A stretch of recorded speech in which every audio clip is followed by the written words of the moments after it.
podcast for all things California politics. I am your host, Phil. And as always, with me, my trusty co host, the best, the fastest researcher in the West, Camille. How are you doing, Camille? I'm good. Thanks. How are you? I am good. Little flabbergasted from some stuff before we hopped onto the podcast. People parking in spots they're not supposed to, but that's a story for another time. Um, we got a lot to cover tonight, so I apologize for being a couple minutes late because we wanted to get to everything that we're going to cover tonight. Just right off the top, AB 84, which we did want to discuss on tonight's episode. We didn't want to do a disservice to our listeners, and one thing listeners love about this program is we research and do a really good job. I think we do a really good job of researching and making sure we know everything we're talking about. I'm not gonna lie, I looked at AB 84. It is a monster of a bill. I want to read into it a little bit more, maybe make some highlights, get some more information on it. So I don't think we'll get to that tonight. Actually, I'm pretty sure we won't get to that tonight. Um, but we are going to talk about the ICE raid that happened in San Diego at the Italian restaurant in Bonaforcetta. We're going to talk about how San Francisco has started or tried to introduce equity education standards, how they already backtracked. And yeah, we'll go from there. To anybody who is joining us, who is new subscribers, stuff like that, who are checking us out after discovering us this week, welcome. This is our weekly show. We do this every Tuesday night at 6 p.m. It's live because we want people to engage. We want people to I guess we want people to engage. We want to hear their conversation. We want to hear questions. It's an interactive show. So if you are new here, first off, welcome. And second of all, yeah, let us know what your thoughts are. So we do this thing for all the new people. We do this thing we try to do it every week. It's called the cringe moment of the week, where politics can be a little cringy. And this week, we have an interesting 2-second little clip. It's going to be very, very quick.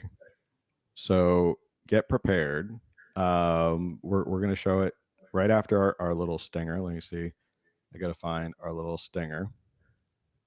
You think you just fell out of a coconut tree? Yep, there's the queen of cringe. She made an appearance at this convention. The convention I'm speaking of, you actually sent me a text. I didn't know this was happening this weekend, that the California Democratic Convention was happening this weekend, and we missed the opportunity to go and get good interviews or good footage, right? Literally in my neighborhood, like neighboring city. Totally missed opportunity. Yep. Well, next year we'll keep an eye out for the Democratic Convention next year. I mean, it's not we like to hear out both sides, so Yeah. Maybe there would have been some people with some interesting ideas, but we also could have gone. We've gone to Libertarian, we've gone to the Republican. We have not checked off the Democratic one yet, so that is definitely on our list. But there are some people who made an appearance. One of them being Cory Booker, and I'm going to try and cue this up. And it's going to be really, really quick. So if you blink, you might miss it. And here we go. There's no sound, but I want you to notice something. Is there something interesting about what Cory Booker is doing that looks oddly familiar, that they were killing a certain someone over? Anything in particular that you see from that? It's so Elon Musk, isn't it? Elon Musk cosplaying Nazi. Right. Isn't that the same exact motion that they killed Elon Musk for? I think the only difference is Cory Booker didn't turn around and do it. Oh, okay. So he didn't turn around to a So non-existent crowd. so he's only like half Nazi.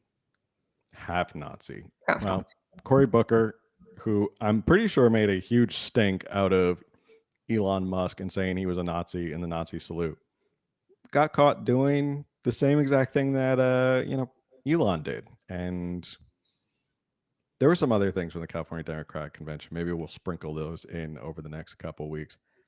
But first topic for tonight, give you a little background. I've already done a video on it. You can go check it out. going over what Scott Peters and Sarah Jacobs have all said. There was a raid by ICE in San Diego at a restaurant called Bona Forchetta. Funny story about Bona Forchetta.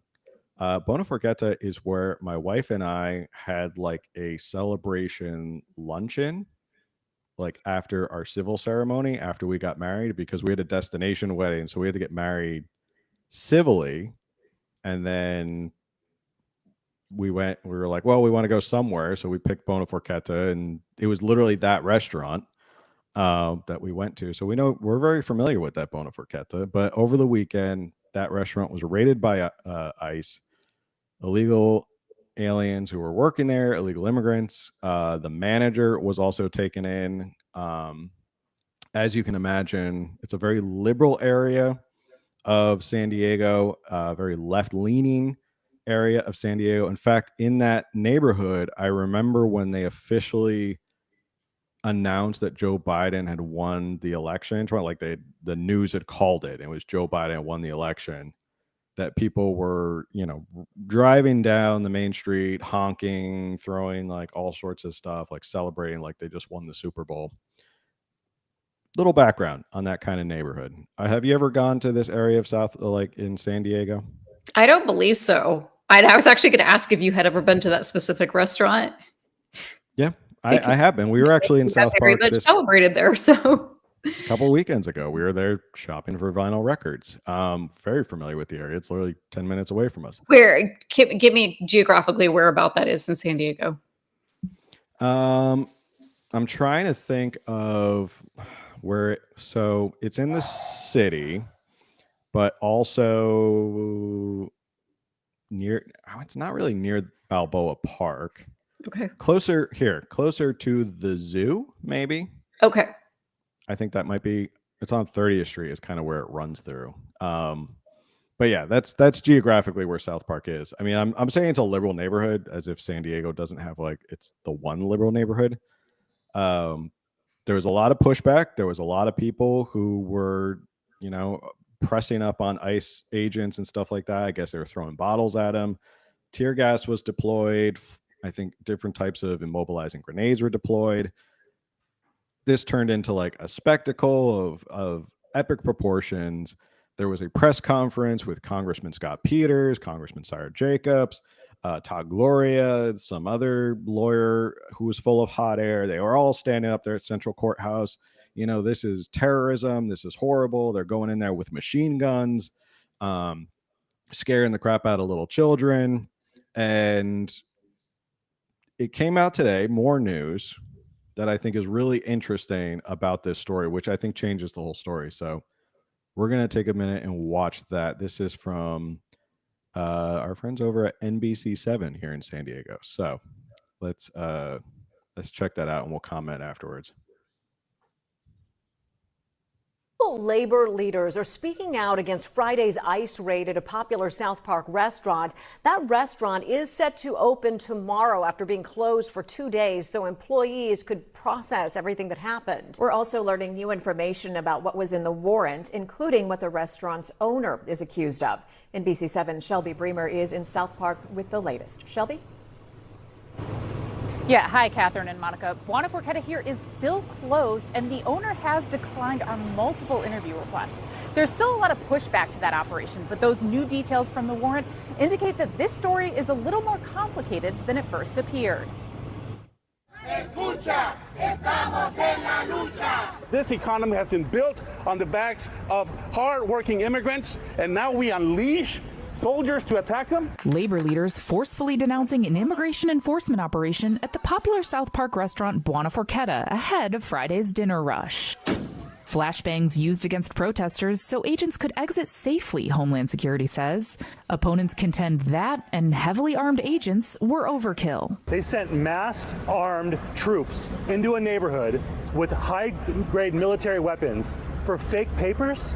The suspicion of fake papers, that is crazy. 4 undocumented employees were detained. The application for a search warrant authorizing the operation says it stemmed from a November 2020 tip that the owner was knowingly employing people not authorized to work in the U.S. The tipster alleged the owner was exploiting them, forcing them to work 12-hour shifts with no breaks and, quote, mentally and verbally abusing them. Buona Forchetta said in a statement Tuesday they had just received a copy of the warrant, adding, "This is the first time we are seeing the document, and we are in the process of reviewing it carefully with our legal counsel." Could be felonies in there could be misdemeanors, there could be criminal and civil penalties. Laura Calderon of San Diego's Employee Rights Center says the owner may face serious consequences, but he contends there are ways of addressing that without handcuffing every worker in a busy restaurant. You want to deal with employers who are violating the law, then do an audit. Then do a health check. Then do an investigation of their wages and how they're being treated. The warrant application says Homeland Security asked Buona Forchetta for documentation on their employees in February. After reviewing the paperwork, agents on Friday were looking for a total of 19 people accused of submitting fraudulent green cards. Some point to a long broken immigration system as the root of what unfolded. Going to work is not a crime, should not be a crime. We are in this predicament because Congress has failed to pass a pathway to citizenship. Homeland Security says the penalty for hiring undocumented workers could be fines and up to 6 months imprisonment. The penalty for submitting fraudulent documents could be up to 5 years. Reporting live in South Park, Shelby Bremer, NBC7. Thank you for the update, Shelby. It may not be a crime to go to work, but it's a crime to go to work under a legal status, and it's a crime to employ people who do not have status or do not have permission to work in the country.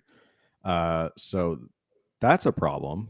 And I think it's interesting, this whole story. The more details came out, I saw this morning. I was like, oh gosh, I can't believe. Well, I can kind of believe it, that they all jumped to conclusions. Like I said, they had this big press conference with Scott Peters and Sarah Jacobs and Todd Gloria, and they were all crying their crocodile tears about justice and all this, about protecting and standing with the owner and standing with the employees. And then it comes out there was this complaint from 2020 that was tipping them off. And it says, actually, the owner is, for a lack of a better term, a dick. And like he mistreats the employees. He makes them work 12 hours without breaks. He's cruel. He's abusive to them. There's forged documents, forged green cards, forged citizenship papers, forged like work visas, all this forged stuff. So there is a lot of stuff going on here. And this, even when I recorded yesterday's video, there wasn't this much information. And now more stuff is coming out. I had alluded in yesterday's video. I was like, well, no wonder why the owner is traumatized and he's in tears, because he knows he's likely in big trouble for all these things that he's doing. And he thought he was going to get away with, and now he got caught, and he's facing big trouble, big like legal troubles. What are your thoughts? Question. Yeah. The reporter said that the fines and punishments for submitting fake documents is like whatever X amount of time in prison. So that's on the employer, the owner of the restaurant, not the illegal immigrants who are submitting fake documents. Am I understanding that correctly? Yeah, it's on the person who employed them. Well, the person, I think, they're going to have to figure out who falsified these documents, because whoever falsified the documents is going to be in legal trouble.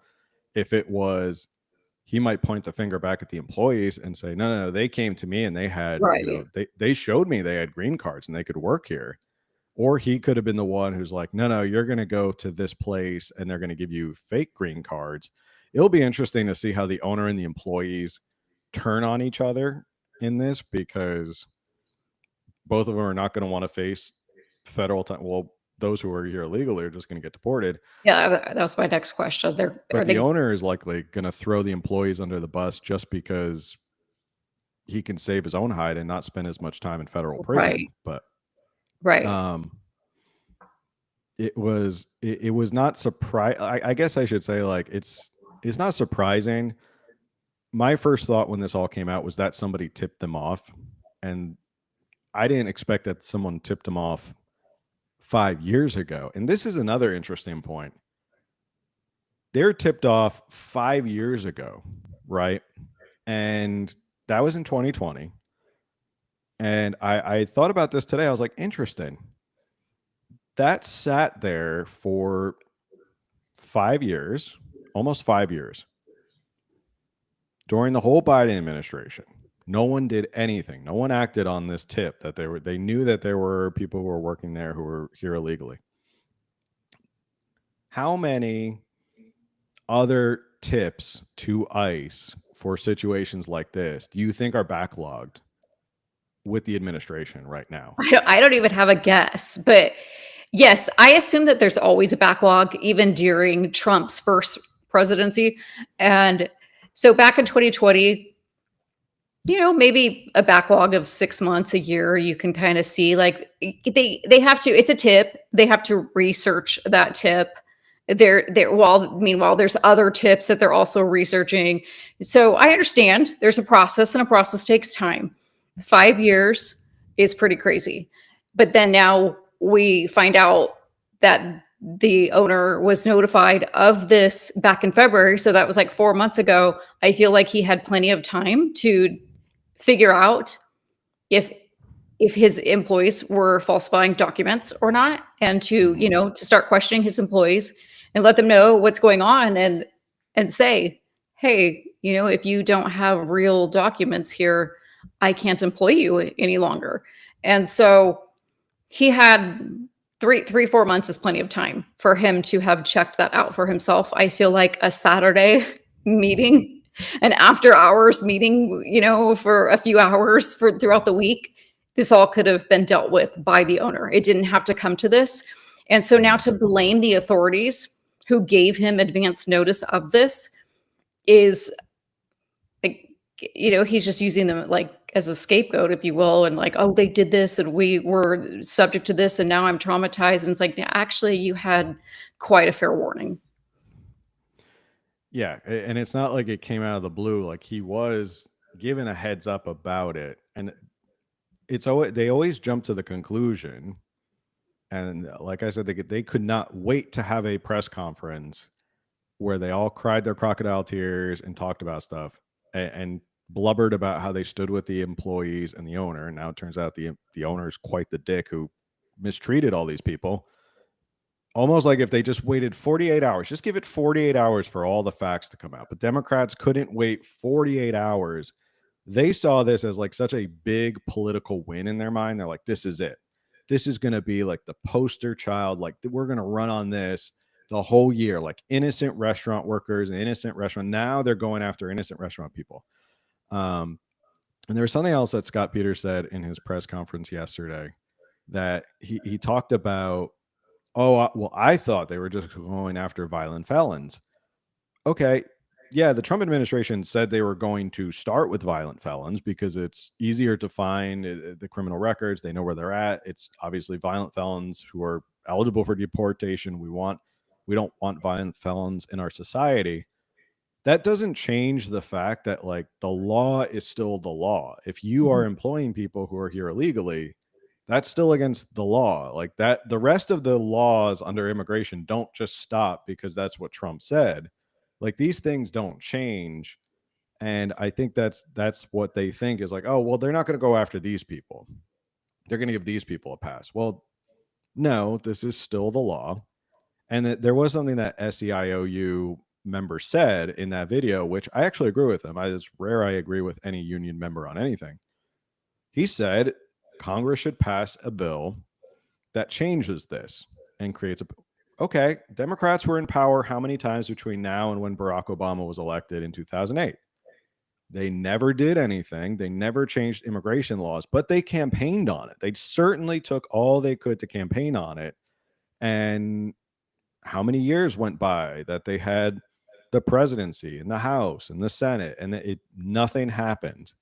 So, now Democrats are trying to pretend like this is a big tragedy. They didn't do anything about it for the past 15 years. There's some comments that I want to get to in the chat. Everyone who's joining in. Hi, chat.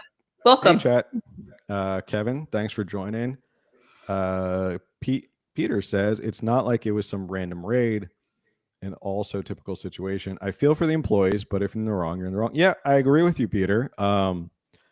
There's the humane aspect of it where, yeah, I feel for the people, but it's still, it'd be like if I were putting myself out as an attorney and I was not an attorney and I did not have a license to practice law. That's against the law. It doesn't change the fact that what I'm doing is wrong. Mike says, I drive a truck for a living, and there's been Raise a Restaurant all over the country. Also, believe it or not, I witnessed somebody getting arrested in a Dunkin' Donuts. So this isn't anything new. Okay. So Mike's seeing it all over. And hi, Ninja. Yeah, so it is, again, I think it's funny that Democrats jumped on this and didn't give themselves like 48 hours to find out all the facts. Because now the question is, Scott Peters, who said, I stand with the owner of this restaurant and will be there to fight this. Do you still stand with the owner of that restaurant? Do you want to stand with somebody who mistreated illegal immigrants? I don't know.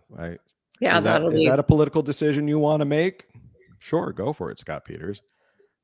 Maybe they could turn it around and run that on Scott Peters and say Scott Peters stands with those who abuse or are cruel to illegal immigrants. So, there was another thing that I saw was really interesting today. 619 News, which is an Instagram page, and they have, they do a lot of news, and they had a video about the raid and everyone pushing up on the raid and people throwing bottles and all that stuff. And what was funny was the caption was all like dramatic, and ice and flashbangs, and this is terrorism in our city and stuff like that. But you went to the comments, and every comment was, nope, I voted for this. Nope, go ICE. Yep, great to see they're doing their job. Good job, guys. Keep at it. But like every single comment was completely in support of this raid. Which brings me to one more point. I don't know why Democrats choose to be on the opposite side of this issue. Like, this was a pretty, when it came to like exit straw polls, this was up there. The economy and immigration were like the top two.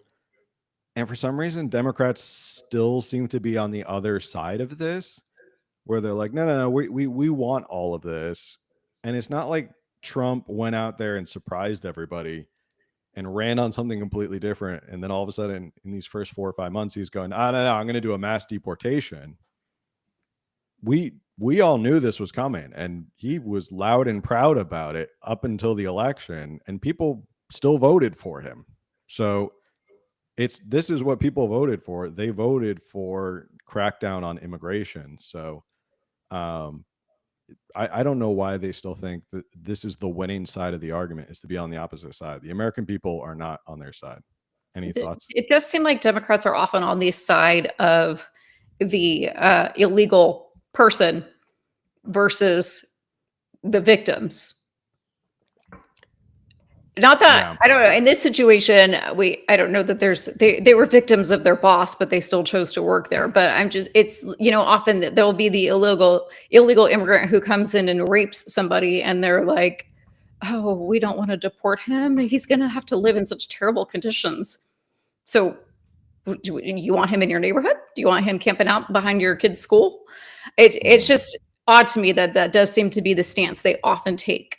And, I want to say, because like someone in the chat had said they feel bad for this person, but also this has to be done. Yes, absolutely. Both things can be true. You can absolutely feel bad for these people. They probably came here seeking a better life for them, for their families, for their children. Each situation's different. But they didn't do it legally. And unfortunately, that's the price you pay of if, you commit a crime and the crime was coming here illegally. Falsifying documents, whoever did that. And now that's being dealt with, as is the law. So you can support the law and still have sympathy. We are human. We feel, we feel bad for other humans. We don't hate on everybody and want bad things for everybody, but you break the law, you break the law, and there's consequences for that. Yeah. We're either a country of laws or we're a country that not a country of laws. And right. And if we had I don't want to live in a world where it's not a country of laws, because that's when it gets scary. Sorry, right. you were gonna say something. No, sorry, that's okay. Just we saw that so much under the Biden administration where it was open borders, and we all kept talking about how this was an issue. And so now we're dealing with the consequences of that issue. This is sad for those people involved, but had they come through the proper channels when Biden was, in control and should have had border control, then this wouldn't have happened, or it would happen much less than what we're seeing, because we would have, had the people coming here legally. They would be here legally. And hey, if everyone just followed the law, ICE wouldn't have a job. Right. There would be no need for immigration law enforcement. All right. Somebody, Peter commented again. I guess the question is, will the business thrive or go under because of the incident? Well, the owner's facing some big legal trouble, so I imagine that's going to be a problem, and that's going to take up a lot of money to fight how many of these charges. And I can tell you from experience, federal court is no joke, and people who practice in federal court and do criminal defense in federal court, they don't come cheap. I can tell you that right now. You're talking probably north of $600-700 an hour for an attorney like this. So, and that's probably just moderate. Like good criminal defense in federal court, it's going to be a lot of money. Somebody said it's a simple matter of standards. There is a standard to come into the country because we want people to uphold the same values as we have here in the USA. Agree to uphold those standards or get out. Absolutely. Right? Yeah. I mean, if you were to go to Mexico and overstay your welcome, they'll arrest you and kick you out. Like there's nothing stopping, like Mexico enforces immigration.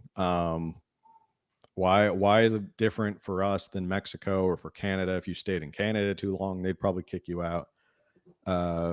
Somebody said, by the way, Ninja said, by the way, my sister is Mexican who legally immigrated to the USA and eventually became a naturalized citizen. Yeah, see. Congrats. My wife grew up in Mexico, so I have that in common. All right. From ICE raids to our next topic, San Francisco. Always the epicenter of kooky and crazy and ludicrous ideas. I guess I'll Quentin Tarantino it for you and cut to the chase, which is the good news is that this crazy idea is not going into effect, but I do want to talk about what it is. There was a story out of the Voice of San Francisco. Let me just pull this up. Oh, that's the wrong page. I'm sorry. This is the thing about doing it live. Sometimes you pick the wrong, especially when, like, I know Camille has this problem too. When you're searching, you have like 1,000 tabs open. Like, it's always a lot. So San Francisco Board of Education had proposed this grading for equity plan. And they were trying to get it through if it weren't for the fact that one school board member actually spoke up and like sounded the alarm on it. They wanted to introduce what this thing called grading for equity. And here's a highlight of what they were talking about. Grading for equity, this is from the Voice of San Francisco, eliminates homework or weekly tests from being counted in a student's final semester grade. All that matters is how the student scores on a final examination, which can be taken multiple times. I want to say that again. You get to take a final examination multiple times. No homework. Students can be late in turning in an assignment or showing up to class. So you can show up, not show up, turn your work in late. Who cares? Not even show up to school. Won't affect your grade. Currently, a student needs a 90 for an A and at least 61 for a D. So that's our current standard. I'm sure everyone who's here recognizes that. That's something we've all grown up with. Under the San Leandro Unified School District's grading for equity system, touted by the San Francisco Unified School District and its consultant, a student with a score as low as 80 can attain an A, and as low as 21 can pass with a D. 21 can pass with a D. So, grading for equity may reduce A and D and F grades, and according to Feldman, enable a school district to cut costs for remedial classes. But what about student academic outcomes? Yeah, that's basically it about that. So, this was San Francisco's idea of grading for equity. Why grade at all? Before you go to the next point, may I interrupt real quick? No, I was going to ask what your thoughts are. Okay, well, for people who don't know, you do homeschool your children. I do so homeschool. You have to follow a curriculum. I have 4 kids, and the first one graduated high school last year. The second one just graduated high school last week. So I'm down to homeschooling 2 kids, and they've always homeschooled. They've never been in public school, but I'm kind of disappointed we're not talking about AB 84 tonight, because I had a whole thing planned. Anyway, my question. Maybe we will. If we have time, I think we can tackle it. I feel like we probably need to tackle it next week, or we could start and do a second, because there was just a sorry, now I'm getting slightly off topic, but they actually just made changes to it yesterday, and so it hasn't been voted on since the new changes, and so I feel like next week we probably will have more updated information on it. I did read these 2 articles that you sent regarding this San Francisco grading for equity, but I don't recall, is it for high school or is it K through 12 altogether? There's a 14 high school and cover 10,000 that's right. students. Yeah. So they were planning to put this into effect this fall in, like you said, 14 high schools, and it was affecting like 10,000 students. So it was kind of be like a pilot program that they were going to try out. And they don't plan to train the teachers on this until August, which is pretty much the start of the school year. And so that does seem very like, okay, we're implementing this program and you have like a day to learn it, is a little bit crazy for changing a whole system. I have more thoughts on this, but I don't know how much I should get into that before you go on to the next part of this. Well, I can go on to the next part. Like I already alluded to, I kind of gave away the whole ending to this. Okay. So that was proposed. This came out, it was May 27th.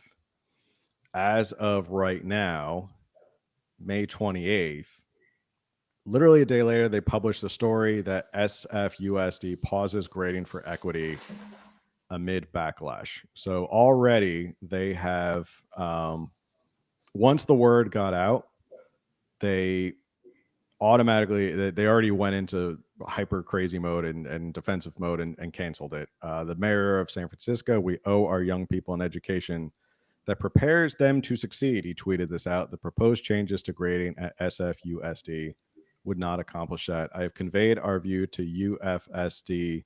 We are optimistic that there is a better path forward for our kids and their future." So they already backtracked on it, and it's not going into effect. Thankfully, it's not going into effect. This is an idea that we've talked about before on the show.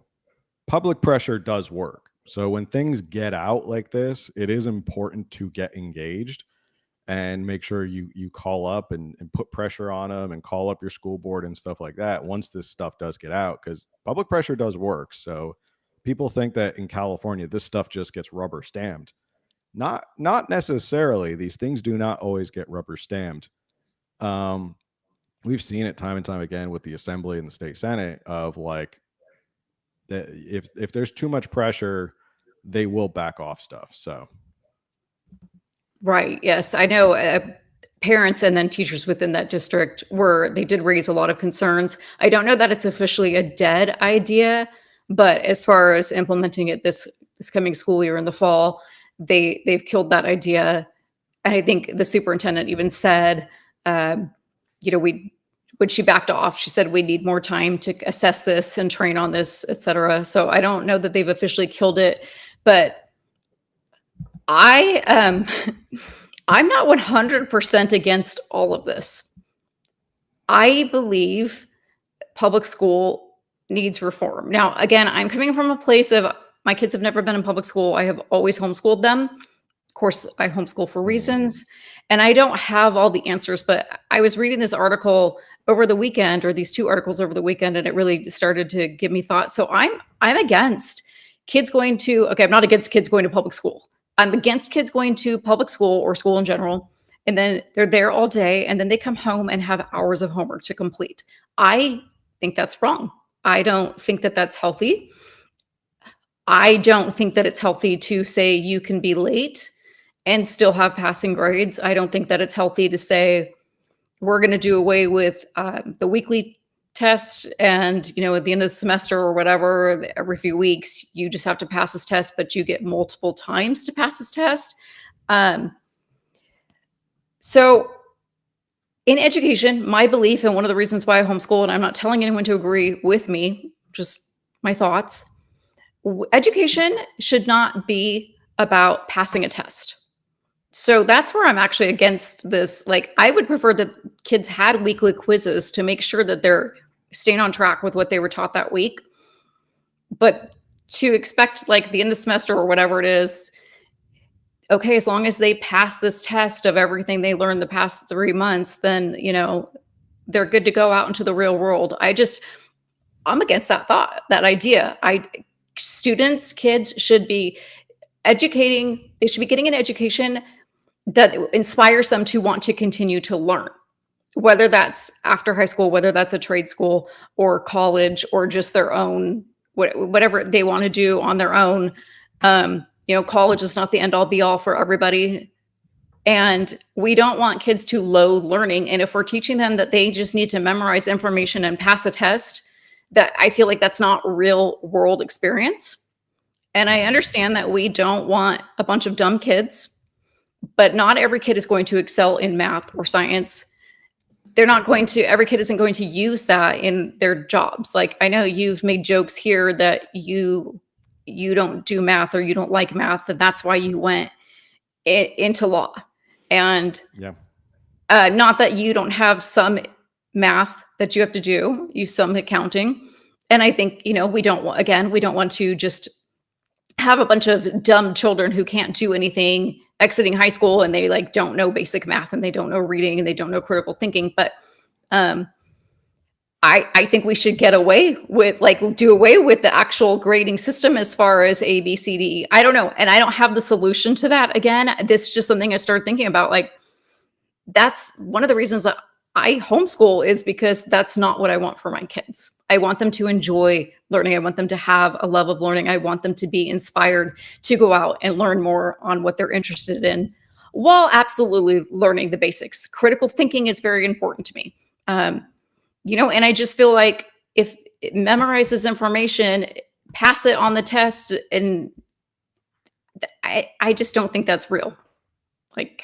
And I realize that's been the system forever. That's what you and I grew up in. That's just my little rant there. Well, I agree with you. The school system in California definitely needs reform. We've had Lance Christensen on, who knows way more about education than both of us combined.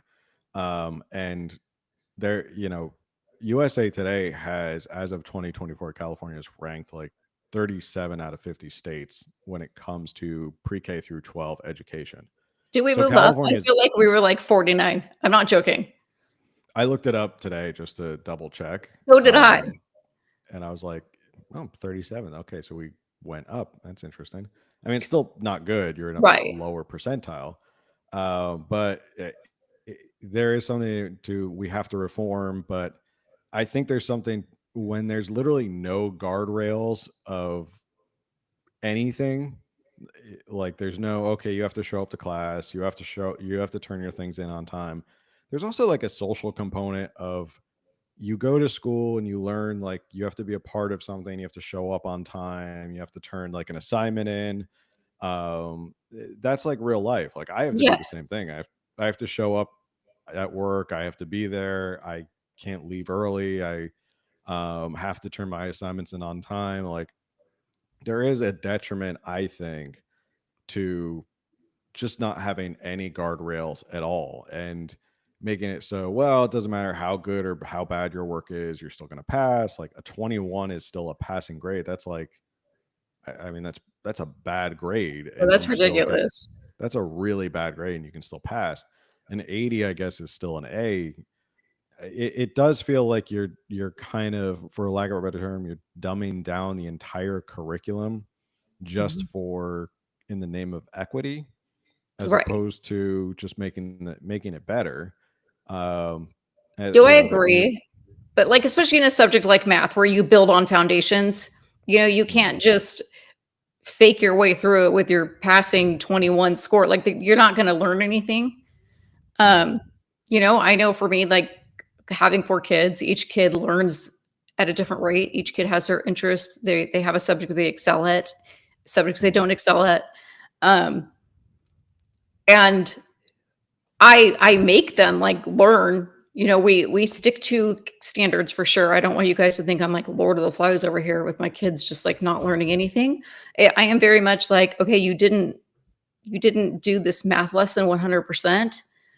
You're going to redo it and redo it and redo it, not because I want you to like fake results, but because you need to understand this before you move on to the next component.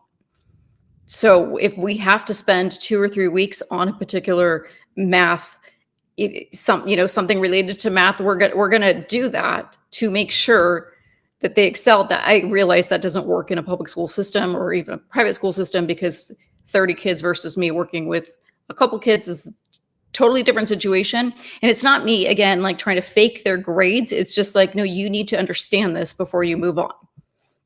Mhm. See, you even have standards.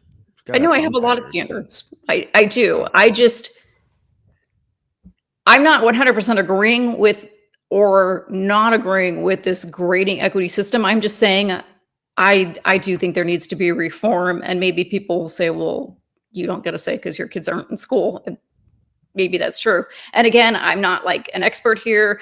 Clearly, I'm not I don't have the teacher's degree to go teach in a public school, but I've just started thinking about things when I was, because it's funny, because so I have a niece and nephew in private school and high school here in Southern California.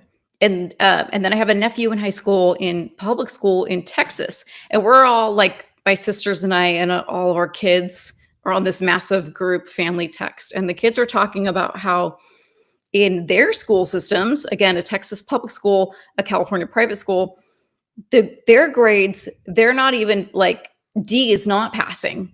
D is actually failing. So they're doing the complete opposite of what this equity reform wants to do.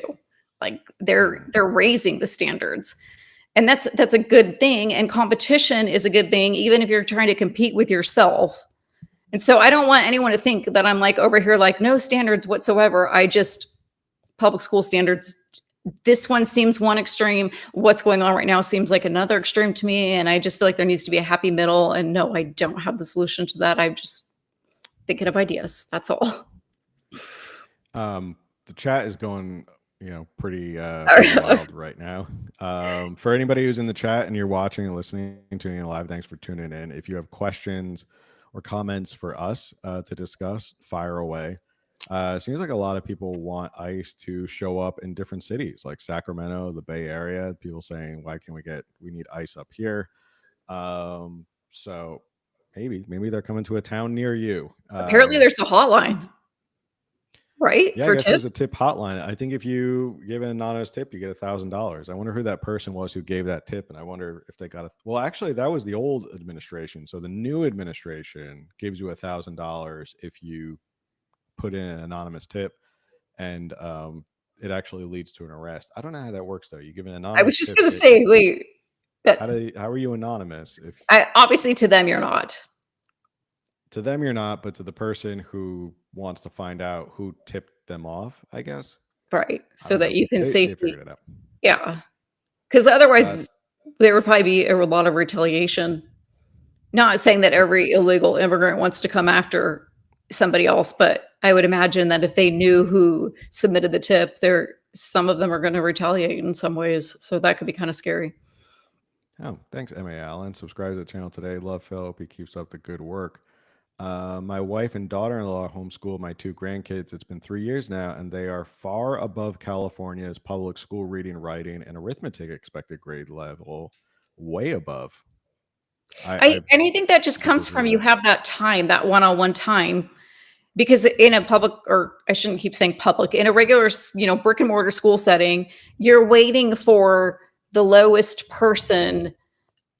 I hate to use the word slowest, but to get the concept before you move on, or you can't wait for them and you have to move on, and then they're not getting the attention and education that they require. And so when you're trying to get 30 kids on the same page, yeah, there's going to be a lot that are like left behind. Whereas in homeschool, you're 2, 4, 6, 8, 10 kids, it's a whole different thing. And especially as the kids get older and they're more independent, and they can also help you out with younger kids if you have a lot of kids.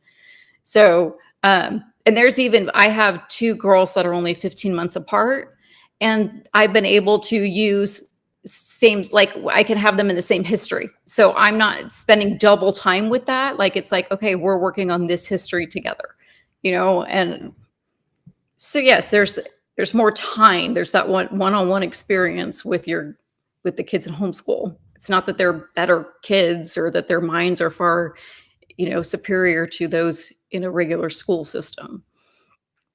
Somebody commented, this is back on the immigration, self-deport or give up any chance of ever applying for the entry in the future. Part of this story I saw, I think it was NBC7. There's so many stories that are flying out about this whole San Diego ICE raid that a lot of them already had deportation orders. So people were like, they didn't get their due process, because that's what a lot of Democrats were screaming about, is that they didn't get their due process. But to get a deportation order means you've gone through due process, like you've been summoned to immigration court, you've been given the opportunity to provide like why you should be here. But there's an order, like the court came to an order and said, nope, we're going to issue a deportation order. So I think several of the people had deportation orders already, which, I guess that was their due process. We're not going to dive into it tonight because, like you said, there was more. You said there was more, like an update today or something changed about the bill, AB 84. Yes, yesterday they amended it, and it hasn't been voted on yet since that amendment. I think we'll dive into it more next week, because I really want to make sure, and again, to all the new people who are here, Camille and I, we work hard to make sure when we talk about stuff, like we don't just fire from the hip, like we actually sit down and read and like figure stuff out so we can give you guys all the updates. I will give you a summary of the bill. So it's AB 84. Basically, this is from Cal Matters. It says it would update the rules how charter schools in California are run. It would change how these schools report student attendance and how they receive funding. The updated rules would aim to make a clear difference between money for students learning in classrooms and those outside of classrooms, for example, online or at home. So there's been a big uproar about this and how they're chipping away at charter schools. I'm not surprised. They want more people in private school, or they want more people in public schools in California. It was interesting during COVID how much more popular charter schools and private schools became because they could reopen.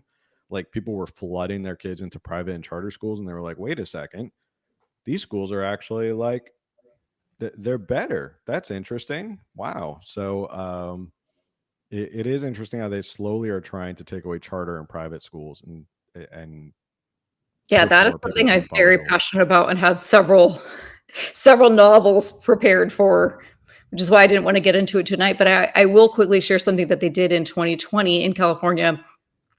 They based the 2020 was obviously COVID, and schools were closing. And then there was parents who were kind of like, they want their kids in school, but they were also unsure about what the school system was going to be like. There was a lot of things that were exposed that some parents were against, and they didn't want to put their kids back into public school for the fall of 2020. So the California state realized this, obviously. And what they did was for funding for these charter homeschool programs, they based it on 2020 attendance. I mean, sorry, like the 2019 to 2020 school year attendance. And basically we're like, okay, well, that's all the funding you get. And so returning families had priority to obviously return, but new families, it was very hard to get into a charter who chose to leave the school system at that time and sign up for a charter. It was basically like, haha, you want to, but you can't. And charter homeschools, while they are considered to be part of the school system, they give you so much freedom to educate your children how you want. And there's little things like, if you're not using on-campus classes, then you don't have to follow the vaccine schedule. You can choose to do your own vaccine schedule. Maybe you want to delay, maybe there's some that you're not comfortable with. And so that's a benefit of a charter school for, especially kids who have certain health issues that can't get vaccinated. There's the benefit there. There's also, for first-time homeschool families, you have a teacher who's assigned to you who is going to like hold your hand through the process and really work with you to come up with a customized plan for each of your students.